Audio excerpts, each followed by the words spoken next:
She found the bag on a Tuesday evening, and I watched her face move through every emotion I had ever been afraid of. Confusion first, then recognition, then something I had absolutely no name for. And then she looked up at me with those steady brown eyes, and she said the last thing I expected. She said, "I want to see you in this. My name is Leander." I was 28 years old, living in a ground floor apartment with my girlfriend of 2 years, a woman named Priya, who was 30, a graphic designer who worked from home and had opinions about color theory that she would share at any hour of the day without apology. She was warm and direct and occasionally overwhelming, and she was the best person I had ever been in a relationship with. She was also, until that Tuesday evening, completely unaware of the thing I had been carrying since I was about 20 years old. The bag she found was a canvas tote I kept at the back of the wardrobe behind my winter coats.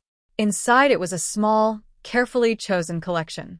A wrap dress in a deep plum color, a blouse in soft ivory, a pair of wide-leg trousers in charcoal, a makeup bag with things I had selected slowly over 2 years of quiet research, a wig in a dark chestnut color that I had ordered twice because the first one was wrong. I had kept all of it through 3 apartment moves and 2 relationships and the constant low-level anxiety of someone who is hiding something real. Priya had been looking for a canvas bag to carry some of her design samples to a client meeting. She had gone into the back of the wardrobe without asking because it was also her wardrobe, and she had every right to. I had been in the kitchen making dinner, and I had not heard her until she appeared in the kitchen doorway holding the tote with the dress visible at the top.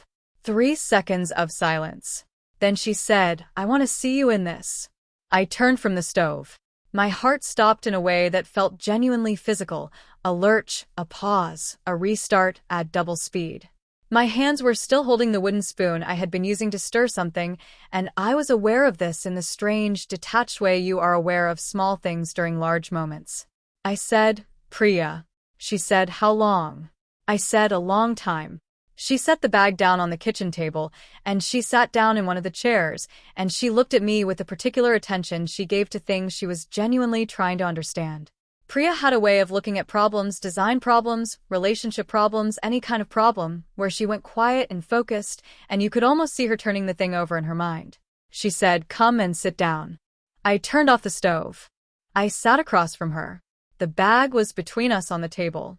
I said, "I do not know where to start." She said, "Start anywhere." I said, "It has been part of me since I was about 20, living alone for the first time. I found out something about myself that I did not have language for, and that I was not ready to share with anyone." I said, "It is not about being unhappy with who I am. It is not about wanting to be someone else. It is about something that feels true and real, and that I have been keeping to myself, because I was afraid of exactly this moment." She said, "This moment meaning me finding out?" I said, "This moment meaning the person I love most finding out, and not knowing what it would do to us." She was quiet for a moment. Outside the apartment window, the evening traffic moved steadily. The kitchen smelled like the dinner I had abandoned on the stove. She said, "Have you ever worn any of this here?" "In the apartment." I said, "No." I said, "Only when I had genuine time alone. Not in the last 2 years. Not since we moved in together." She looked at the bag. She said, "So you have just been carrying this and not using it?" I said, "Yes." She said, "That sounds exhausting." I did not know what to say to that, so I said nothing. She reached out and touched the fabric of the dress where it was visible above the top of the bag. She felt it for a moment with the fingers of someone who worked with materials and understood them. She said, "This is good fabric. Where did you get this?" I said, "A small boutique online. I spent a long time choosing it." She nodded slowly. She said, "I have about 40 more questions." She said, "But before I ask any of them, I want to tell you something." I looked at her. She said, "I am not going anywhere." She said it simply and directly, the way she said important things. She said, "I want to understand this. I want to understand you. That is what I am trying to do right now." Something in my chest that had been clenched since the moment I saw her in the doorway with the bag began, very slowly, to loosen. She asked her questions over dinner, which she finished making while I sat at the table feeling something between relief and the particular vulnerability of someone newly exposed. She asked them the way she approached design briefs, methodically, genuinely curious, building understanding rather than making judgments. She asked when I had first known. She asked what it felt like to wear the things in the bag. She asked whether I had ever gone outside dressed that way. She asked whether I had told anyone else. She asked what I had been most afraid of about her finding out. I answered all of them honestly, which was something I had never done with anyone and which felt, after years of keeping this entirely to myself, like setting down something whose weight I had stopped noticing because I had been carrying it so long. She listened to every answer completely. She did not interrupt. She did not visibly recoil from anything I said.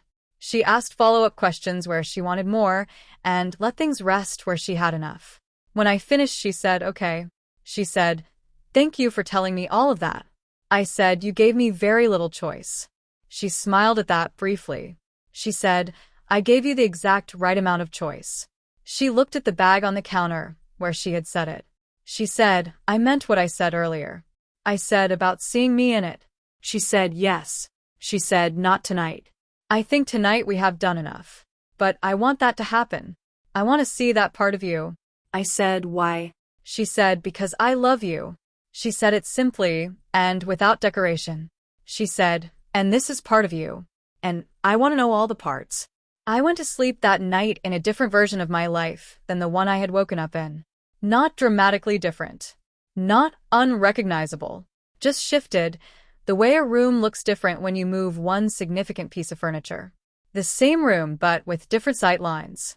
The following Saturday, Priya told me she had cleared the day. No client calls, no design work, nothing scheduled. She said it over breakfast with the matter-of-fact calm of someone who has made a plan and is comfortable with it. She said, "Today if you want to. No pressure. But today is available if you want it." I said, "I want it." The decision came before I had time to second-guess it, which was probably the right way for it to happen. She said, "I want to be involved. If that is okay with you." She said, "I have been thinking about this, and I want to understand it properly, and I think that means being present for it, not just seeing the result." I said, "Okay." She said, "Okay." She refilled her coffee. She said, "I want to say one more thing before we start." I looked at her. She said, "I have been thinking since Tuesday about why you kept this from me for 2 years. And I think I understand. I think you were afraid that it would change how I saw you." She paused. "I want to tell you that it has changed how I see you. Just not in the direction you were afraid of." She said, "I see you more clearly now than I did last week. And what I see is someone I love who has been carrying something alone that they did not need to carry alone." I looked at my coffee cup. She said, "That is all. Let us start when you are ready." I went to the wardrobe and I brought out the canvas tote. I laid everything on the bed. Priya stood in the doorway of the bedroom looking at the pieces arranged on the duvet with her designer's eye, taking inventory. She said, "The plum dress first, I think." She said, "The color will work well with your skin." I said, "That is what I thought too." She said, "Good. We agree." She came into the room and sat on the edge of the bed. She said, "Show me the makeup bag." I opened it. She looked through it the way she looked at a client's color palette, assessing, considering. She moved things around slightly. She picked up a particular lipstick shade and looked at it and set it aside.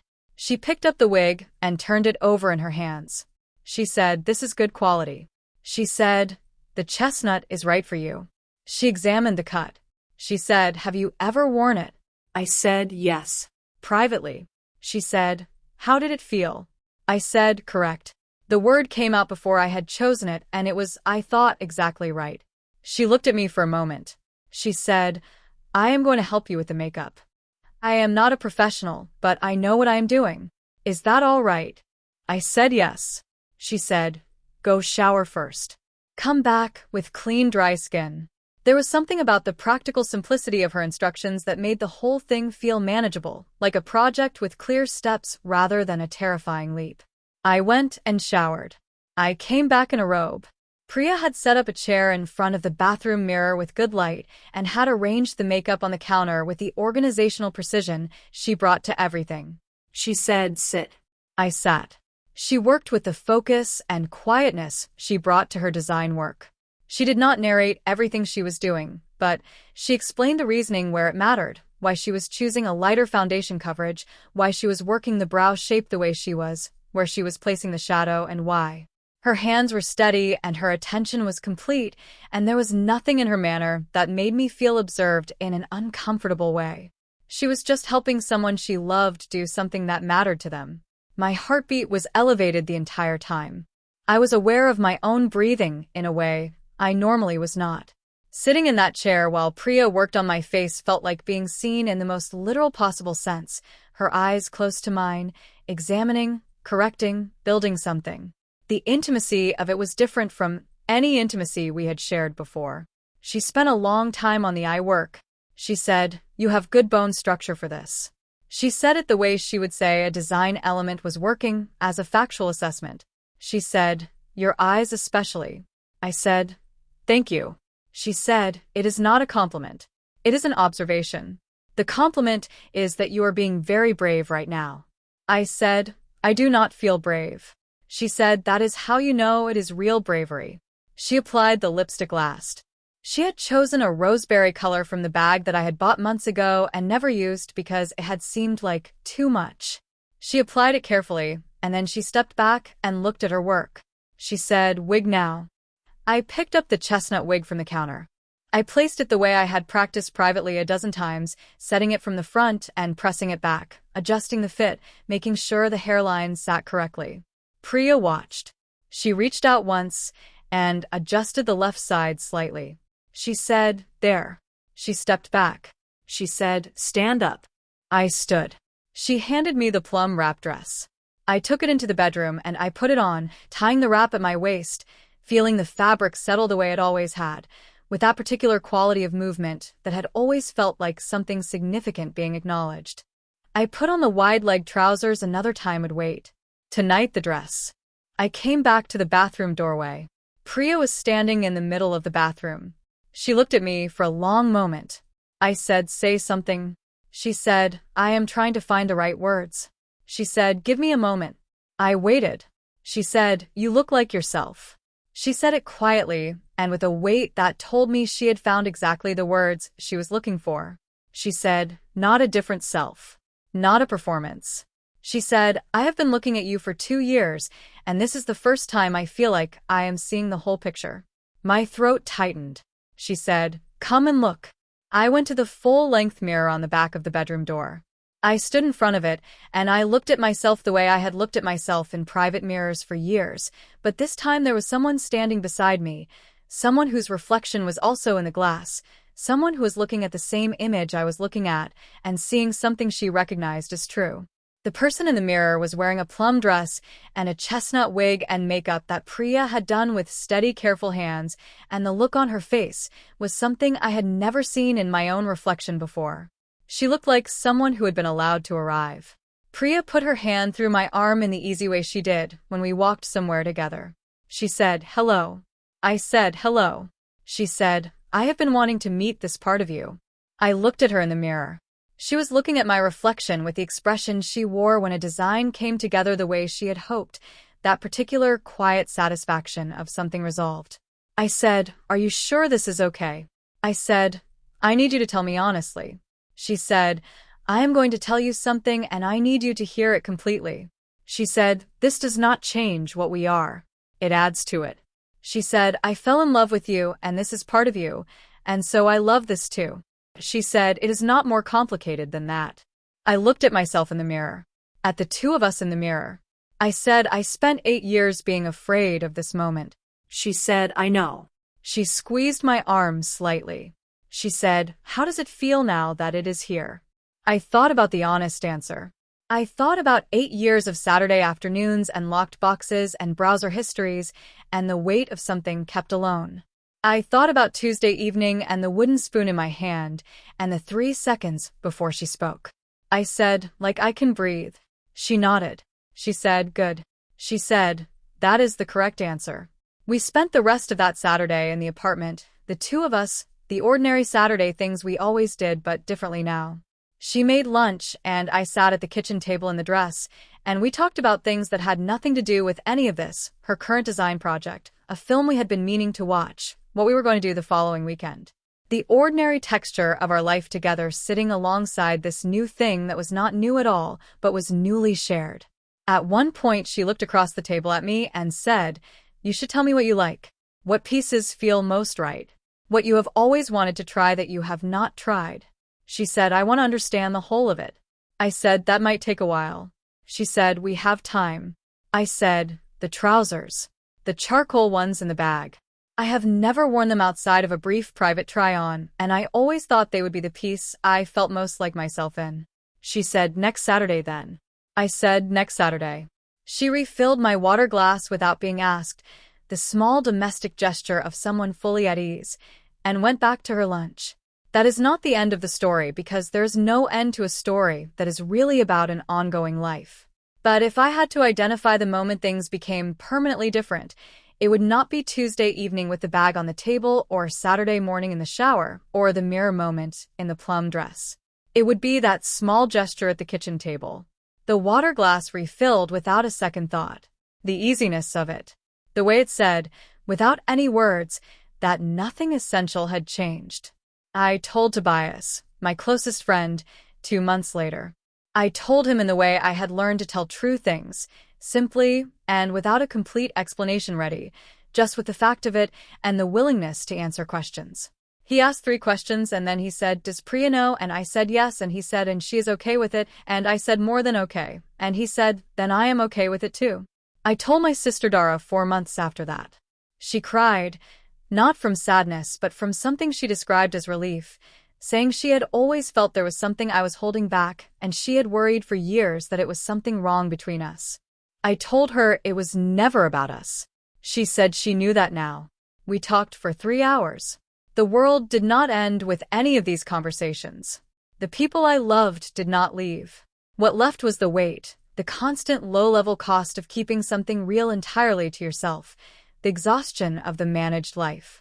Priya and I still have those Saturdays. Not everyone, not as a ritual requirement, but as a natural part of the life we share. She has opinions about color and cut and occasion that she offers freely, and that I have come to value more than any tutorial I ever watched alone. She has her own language for this part of our life together, practical and warm and entirely her own. She said to me once, on an evening when we were sitting together in the comfortable way of people who know each other truly, she said, "Do you remember what you said about breathing?"